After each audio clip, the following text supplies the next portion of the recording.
ఇప్పుడు మీరు అన్నారు కదా నేను పూర్తిగా సాంగ్ సెలెక్షన్ విషయంలో మాట్లాడలేదని.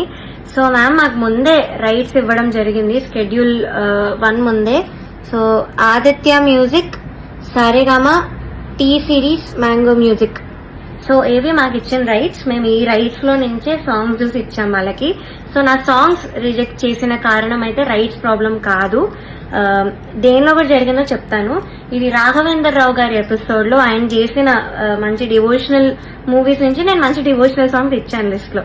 ఇస్తే కాల్ చేసి ఇలాగా ఇది డివోషనల్ రౌండ్ కాదు, ఇలాంటి సాంగ్ ఎవరిచ్చినా కూడా మేము ఇవ్వము అది ఇది అన్నారు Suman sir from Jnapika production house. So call చేసి చెప్పారు.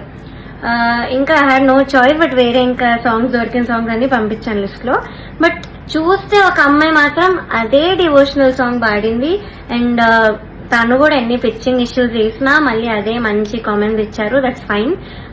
అండ్ షార్ప్ పాడుతుంటే మీరేమో సైగలు చేశారు. Instead of pointing that out in the judgement మీరు అది చేయలేదు. మరి ఇదేంత ఫేవరెటిజం కనిపిస్తుంది, అందరికీ కనిపిస్తుంది ఈ పాయింట్ లో. అండ్ మీరు ఇది ఆన్సర్ చేయండి, ఎందుకు సైగలు చేశారు జడ్జ్మెంట్ లో చెప్పకుండా, ఇది ఒక్కటి ఆన్సర్ చేయండి మ్యామ్.